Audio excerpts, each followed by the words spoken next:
Well, no one was helping me out. So my dad made my mom kind of irregular. So she worked 3 jobs, went to college full time, so she was never around. One time this person drew a picture of me and said, "We're gonna kill you, nigger," on my Spanish notebook.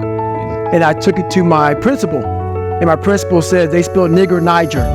That was the best advice he can give me. So long story short, what I realized was no one was here to help me. And the feeling I had every morning, I started shaving my head when I was 16 years old. And the feeling I had every morning, I looked in the mirror, was horrible. And I didn't want to feel like that anymore. And how I felt was a kid going nowhere, a kid that was scared. And most kids will accept that and look for help. But the best thing that happened to me, no one helped me. No one felt sorry for me.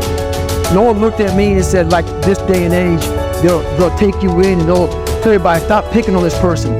Back then, they didn't care. The KKK marched in our 4th of July parades. They had to stay 100 yards back, but they marched in it. That's how this town was. And my mom cared about me, but my dad took our soul. And she did the best she could. I had to figure out I wasn't going to be a punk kid all my life. So the only way I could turn it around was to suffer.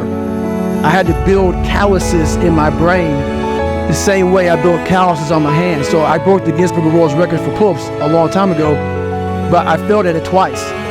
And I did 67,000 pull-ups in trying to break this record.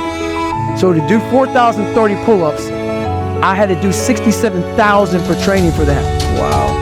And so what I realized is for me to become the man I wanted to become, I saw myself as the weakest person God ever created. But I never blamed God for anything he did to me. So I wanted to change that to be the hardest man ever created. Am I that? I don't know, but you had to have a goal. And my goal when I was sitting there, not going to school, being bullied, having no self-esteem, my goal was the only person that's gonna turn this person around is me. The only way I can turn around is put myself through the worst things possible a human being can ever endure. And that'd be the only way that I can build this brain to handle anything that comes in front of it, callousing my mind through pain and suffering.